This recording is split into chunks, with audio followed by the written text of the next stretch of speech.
The top stories tonight in Y News. The Department of Justice, or DOJ, is confident that the humanitarian problem of prison overcrowding will be addressed before President Ferdinand Marcos Jr. ends his term in 2028. The Justice Department receives a letter from Vice President Sara Duterte regarding the country's stance on the possibility of rejoining the International Criminal Court, or ICC. President Ferdinand Marcos Jr. assures that government measures to ensure the safety of Filipino crew members who were held hostage in Red Sea. And United States Secretary of State Anthony Blinken encourages Israel to minimize civilian casualties in southern Gaza.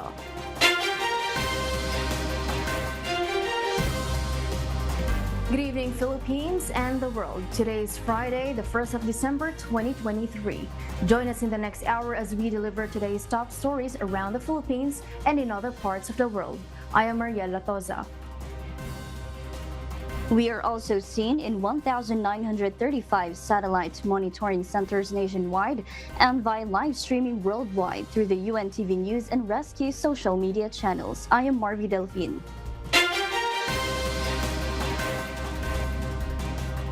First in the news. Government agencies and the Supreme Court will ramp up their plans to address challenges in penal system and prison overcrowding. The Department of Justice officials said they targeted to decongest the prison facilities of Bureau of Corrections before President Marcos ends his term. Nel Maribuhok reports.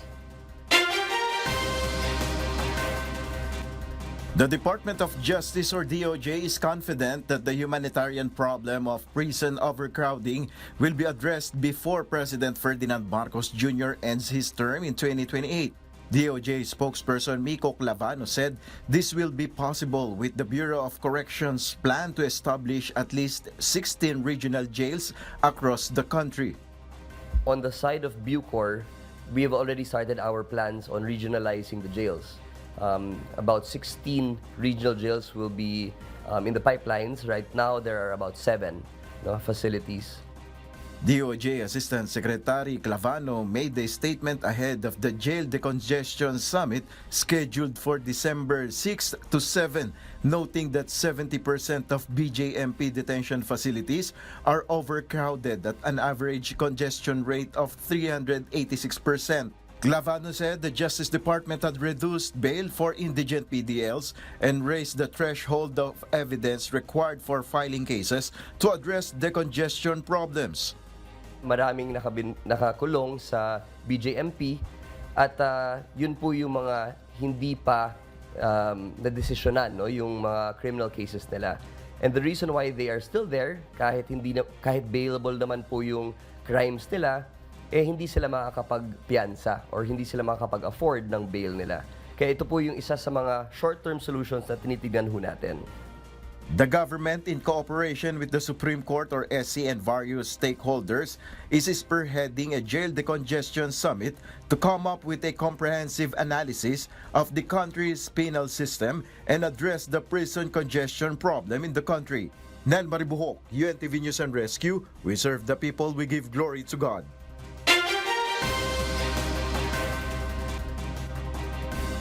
The Department of Justice, or DOJ, has received a letter from Vice President Sara Duterte regarding the country's stance on the possibility of rejoining the International Criminal Court, or ICC. According to DOJ spokesperson Assistant Secretary Miko Clavano, the Vice President's arguments presented in the letter are not only valid but also introduce new perspectives into the ongoing discourse. The DOJ, in response, has assured that the Vice President's position will be thoroughly included in their comprehensive study on the matter.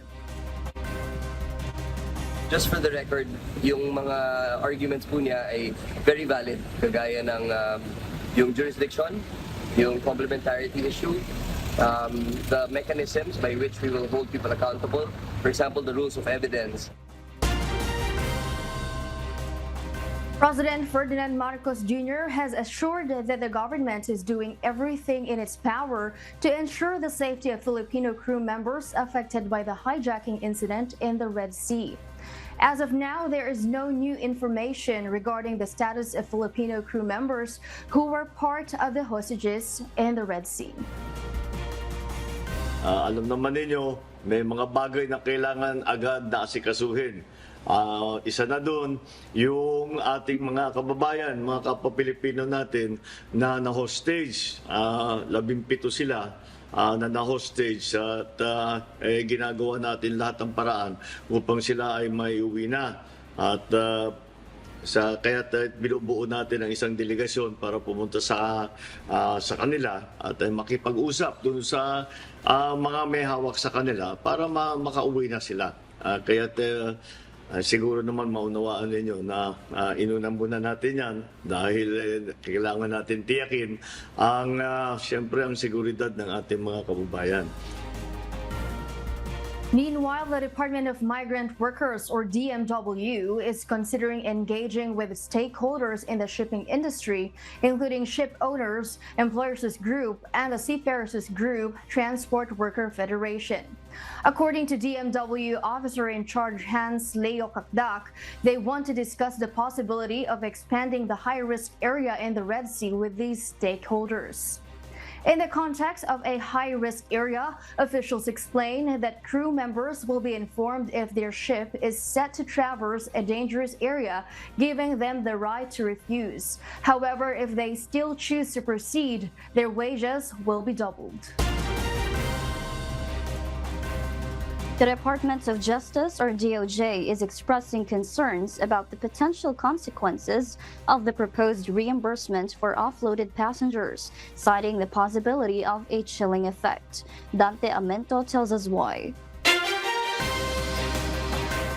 Department of Justice, or DOJ, spokesperson Assistant Secretary Miko Clavano said the proposal to reimburse offloaded passengers can be subject of abuse when people learned they can avail of it. It also may cause a chilling effect on the Bureau of Immigration, or BI, personnel who conduct the screening of departing passengers in different airports across the country. With the reimbursement, we see that baka matakot pa yung immigration officer na mag-offload, even if it's the duty of the immigration officer to really do that and screen.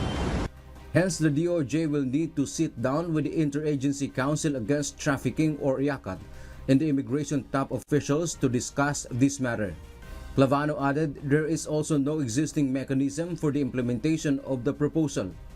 As of now, kagaya nung sinabi ni SOJ at ni Yusek Nikki, there's still no mechanism by which we can reimburse them. Kagaya lang yan ng PHDO, yung Precautionary Whole Departure Order, kung saan na-offload din yung mga tao na may Precautionary Whole Departure Order, hindi naman sila na-reimburse sa kanilang mga expenses. Among the reasons why a passenger would be offloaded or barred from departing the country, there are fraudulent issues in the travel or documents being presented, and the subject is a suspected human trafficking victim. Dante Amento, UNTV, News and Rescue. We serve the people. We give glory to God.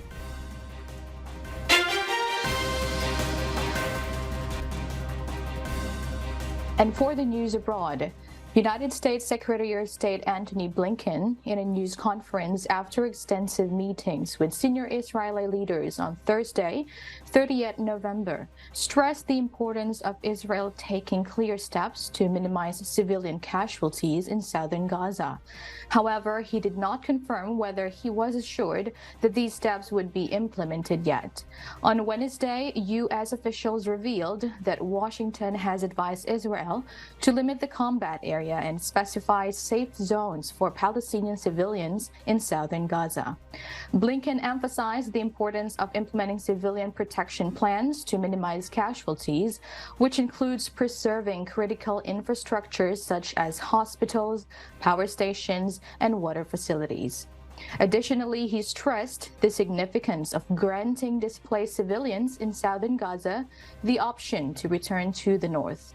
Gazan authorities claim that Israel's bombardment, initiated in retaliation for Hamas's deadly actions in southern Israel on October 7, has allegedly resulted in the deaths of over 15,000 people in the enclave controlled by Palestinian militants.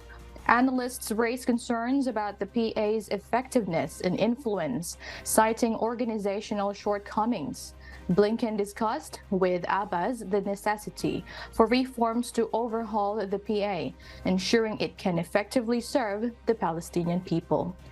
Regarding the possibility of a leadership reshuffle as part of the reforms, Blinken stated that such decisions are ultimately in the hands of the Palestinian people. The Parañaque Integrated Terminal Exchange, commonly known as PITX, is gearing up for a bustling holiday season. Authorities at PITX are anticipating a significant surge in passenger numbers, with expectations set to breach the 200,000 mark during the festive period. JP Nunez will tell us why. As we approach the holiday season, there's a buzz of anticipation at the Parañaque Integrated Terminal Exchange or PITX. With pandemic restrictions easing compared to last year, the terminal's management is gearing up for a notable increase in passenger volume. This holiday season, PITX expects to breach its maximum capacity, aiming to accommodate over 200,000 passengers. The surge in travelers is anticipated to begin as early as December 16, with the peak expected on December 22, the last Friday before the height of the holiday season. We expect a lot of people from the provinces to go to Metro Manila from as early as December 16. Dito sila aangkat na mga pwede nilang ibenta rin sa mga lalawigan. So vice versa. So we're trying to prepare for that, yung exodus both coming in from the provinces and going out from Metro Manila. Jason Salvador, PITX spokesperson, has indicated that preparations are already underway, with the terminal coordinating with the Land Transportation Franchising and Regulatory Board, or LTFRB, for the issuance of special permits. Additionally, there are calls for an enhanced anti-colorum campaign in the vicinity of the terminal to prevent congestion. Of course, magkakaroon pa rin ng konting paglobo ng tao, hindi maiwasan. But what we try to do is to make sure that they get out immediately. Meaning, pag dumating sila, hindi sila maghintay na matagal upang sa ganun, makasakay sila, makapalit naman yung ibang gusto sumakay at darating. In light of the expected passenger surge, PITX management is advising commuters to book their trips early to avoid the risk of being chance passengers. Proactive measures are being taken to ensure a smooth and efficient experience for all those passing through the terminal. JP Nunez, UNTV, News and Rescue. We serve the people, we give glory to God.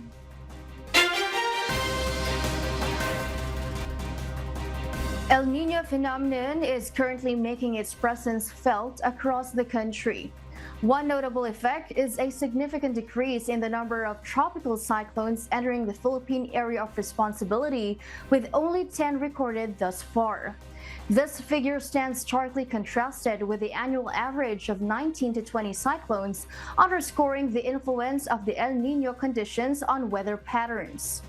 The Philippine Atmospheric, Geophysical and Astronomical Services Administration, or PAG-ASA, reports that approximately 30 provinces are expected to grapple with dry conditions, dry spells, and drought. Among them, Batangas, Cavite, and Oriental Mindoro are projected to experience the most extreme effects of this weather phenomenon. PAG-ASA warns that the impact of El Niño is anticipated to persist until the onset of the rainy season, raising concerns about potential agricultural challenges, water shortages, and other associated difficulties that may arise in the affected regions. Ang ulan kasi natin ay up to 70% ng tubig ulan natin ay nanggagaling or epekto ng bagyo. Kung may pagkonti sa bilang ng bagyo, may domino effect yan sa dami din ng ulan natin. In a move aimed at bolstering employment opportunities for citizens, the Department of Labor has inaugurated the National Job Fair today as part of its 90th founding anniversary celebrations. Here in Manila alone, a staggering 10,000 job vacancies have been made available by nearly 100 companies. Incidentally, itong ginagawa dito sa Manila, hindi ginagawa din sa ibang rehiyon. So we have a total of almost 500 employers participating nationwide and a total of almost 40,000 jobs available. At hindi lamang December 1, merong bukas, merong mga rehiyon na bukas gagawin, nang sa ganun, lalo nang mabigyan ng pagkakataon ng ating mga job seekers. Beyond the capital, the entire country boasts close to 40,000 job opportunities, with different regions hosting their own job fair dates. The symbolic opening of this job fair underscores the government's commitment to realizing the president's vision of providing quality employment for its citizens. The diversity of job offerings spans various sectors, reflecting the country's economic landscape. Among the prominent sectors are business process outsourcing, wholesale and retail, transportation and logistics, manufacturing, hotel and restaurant, construction, and health and wellness. Sila buwan-buwan merong ginagawang jobs fair eh. Tahimik lamang sila, subalit makikita natin ang resulta ng aksyon sa pagdagdag ng bilang ng mga nagkakaroon ng hanap buhay dito sa lungsod ng Maynila. Ganon din ang nais naming makita sa ibang mga rehiyon, no? Hindi yung isang araw lamang. In fact, sa region dito sa NCR, meron silang 5 sites, no? Meron sa Taguig, meron sa Pasig, at meron din sa Quezon City.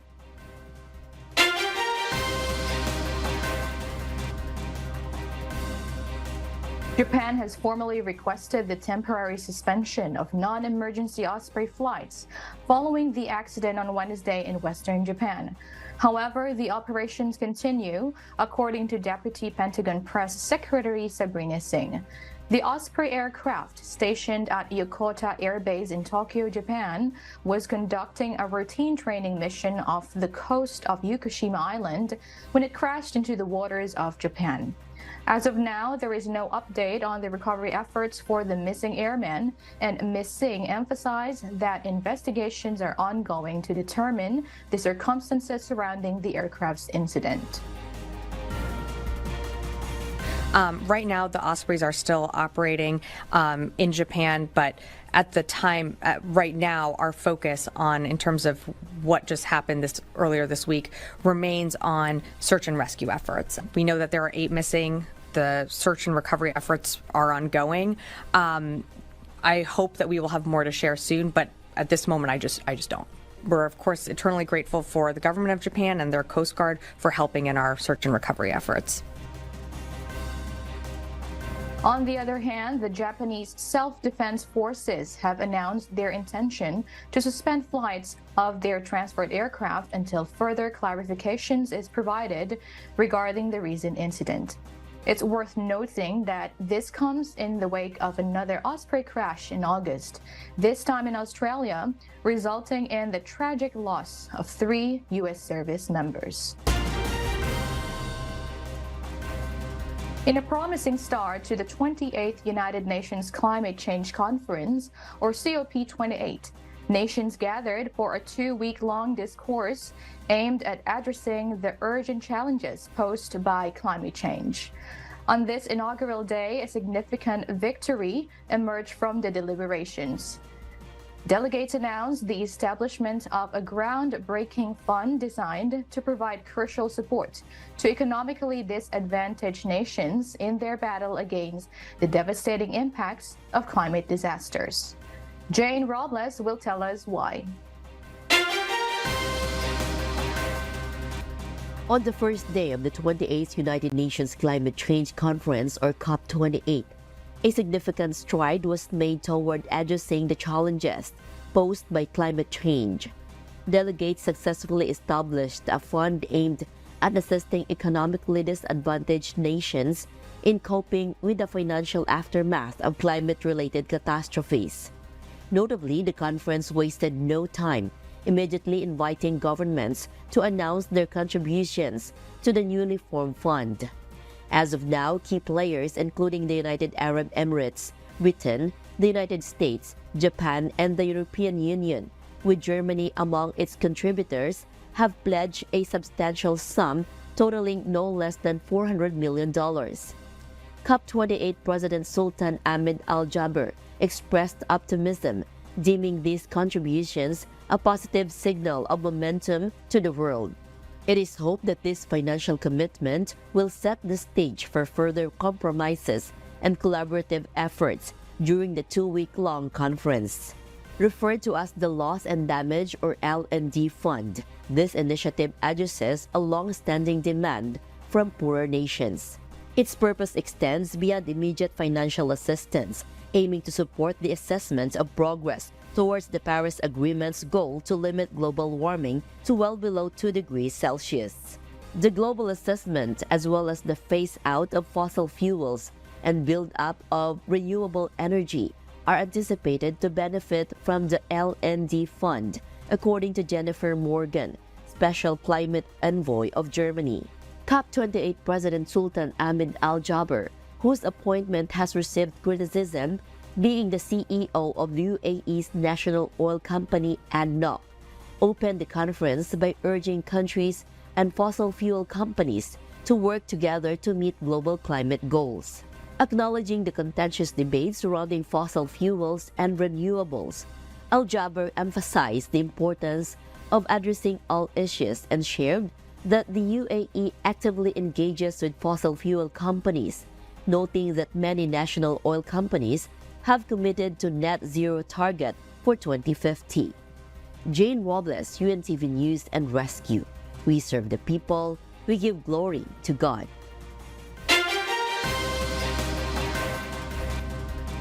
King Charles of Britain is set to deliver the opening address at the ongoing United Nations COP28 Climate Summit today, December 1, in Dubai, United Arab Emirates.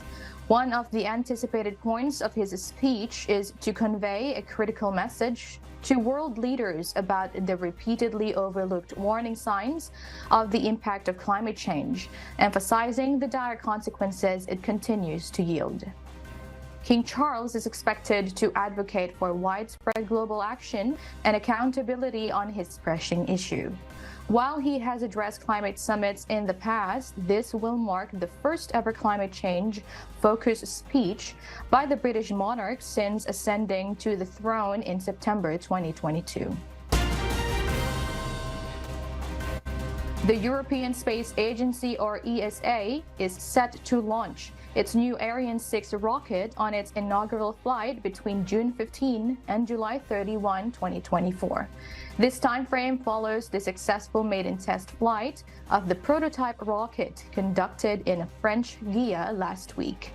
The development of the Ariane 6 was first agreed upon by ESA in 2014, with an initial completion target set for 2020. However, several delays have pushed back the timeline. The Ariane 6 has been designed as a response to the growing competition in the commercial launch market. Before carrying satellites into space, ESA will conduct additional tests to ensure the rocket's readiness before its official launch. This marks a significant step forward for ESA as it continues to evolve its capabilities in space exploration. And those are the reasons behind the news in other parts of the globe. I am Maven Carrizo, live from Perth, Australia. Good evening.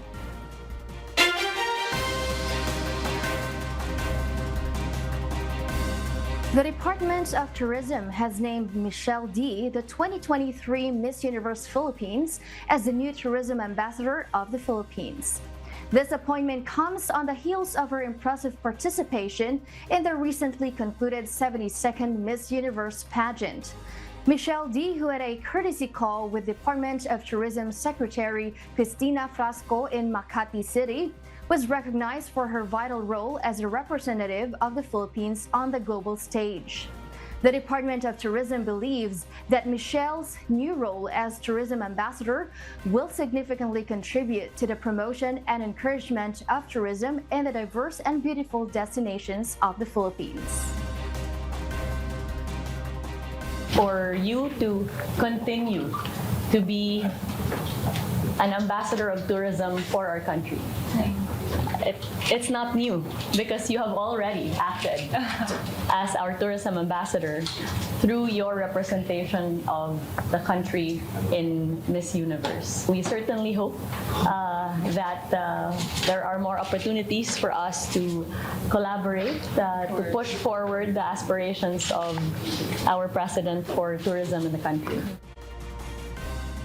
Expressing her gratitude, Michelle D sees this opportunity as a means to showcase the beauty of the Philippines to the world.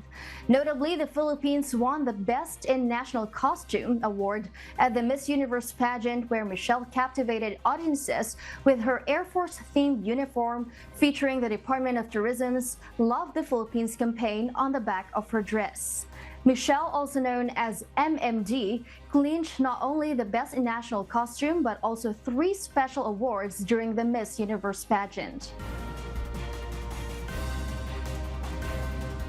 Honestly, I visited a lot of the areas of the Philippines. I have my favorites, but I really want to explore the places that I haven't fully experienced, like Western Visayas, Mindanao, a lot of places that I really want to explore also. And of course, hindi dapat mawala din ang love ko for the tourism of the country. And we were chatting earlier, we will be touring around the Philippines really to spread that goal and that passion to really make the universe know about what the tourism in the Philippines has to offer.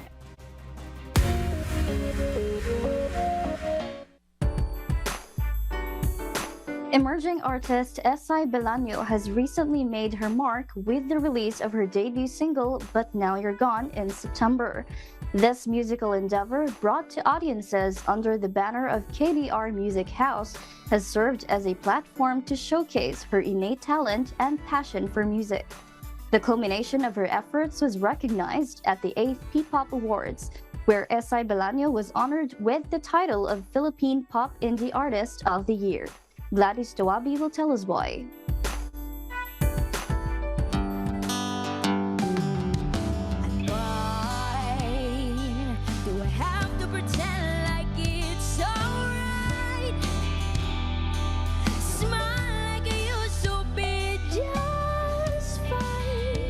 In the ever-evolving landscape of music, a rising star has recently illuminated the scene. Esai Belaño, an 18-year-old solo artist, has not only demonstrated her talent and versatility,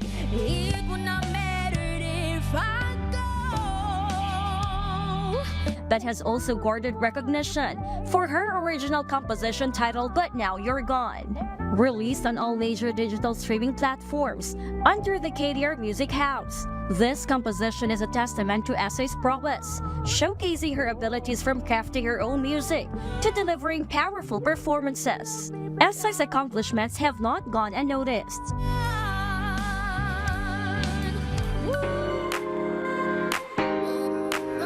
As evidenced by her recent triumph at the 8th Philippine Pop Awards held last night in Rizal Park, the awarding body bestowed upon her the title of Philippine Pop Indie Artist of the Year, a fitting acknowledgement of her burgeoning career.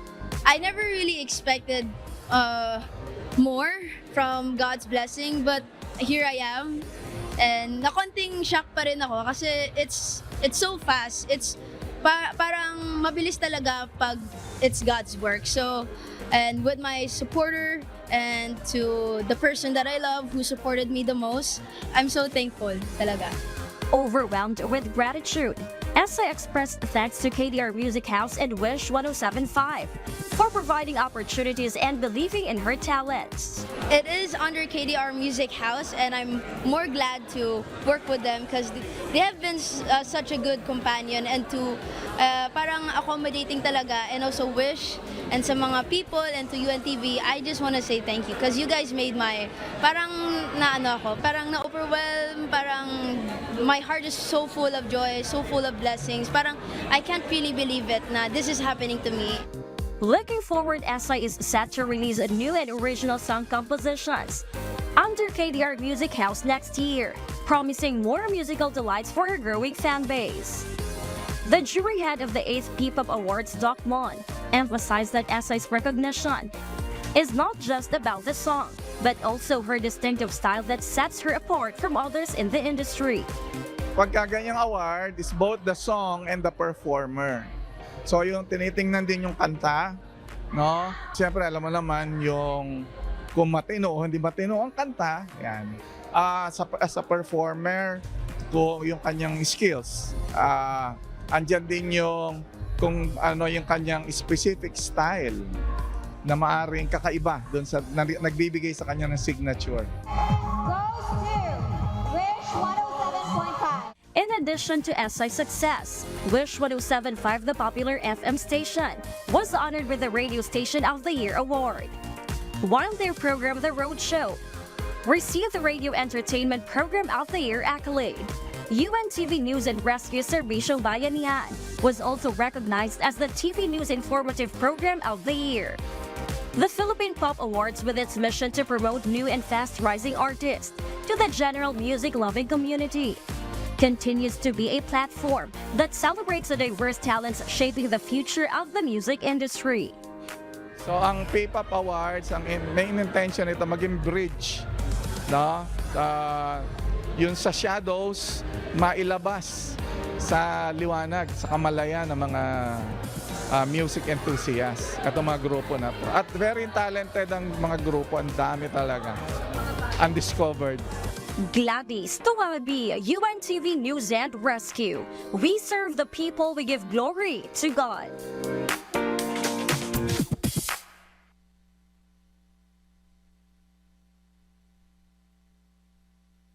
Veteran radio broadcaster Manuel Grabador Fabis, more affectionately known to his listeners as Don Manolo Fabis, has passed away on Friday, December 1. He was 84. Don Manolo became a prominent figure in the late-night radio scene since the 1990s, capturing the hearts of his audience with his distinctive style. He was particularly known for his segment, This is Manolo and His Genius Family Special.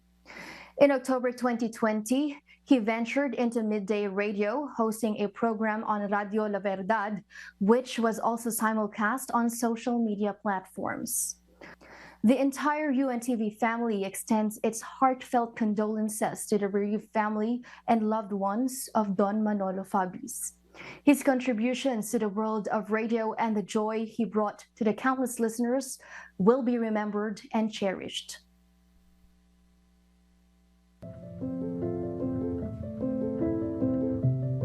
Our Kusangbahay. As the world faces these trying times amid the various challenges and uncertainties, we are inviting everyone to join the global prayer for humanity. Good day. I'm Brother Eli Soriano of the members of the Church of God International. I want to invite you to join us in a minute of prayer every day to pray for humanity and the whole world as we go through these perilous times.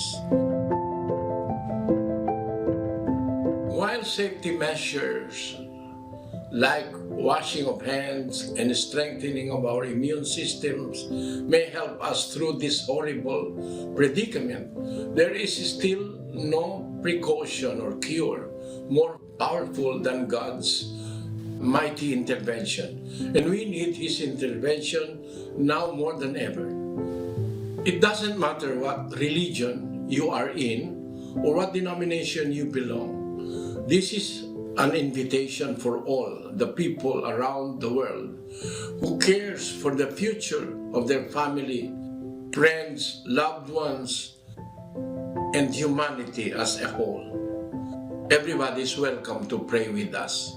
For more details, you can check out the description box below. Thank you very much, and I hope to hear from you soon. May God bless you.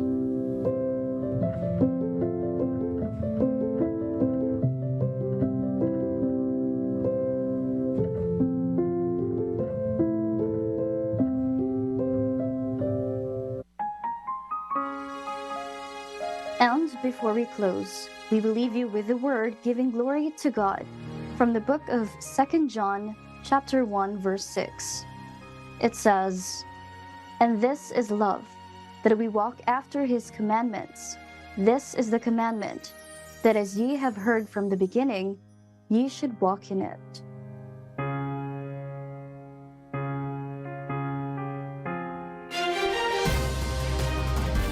And those are the reasons behind the news December 1, 2023. Reasons we deliver to you as they unfold. I am Marvi Delfin, live from Australia.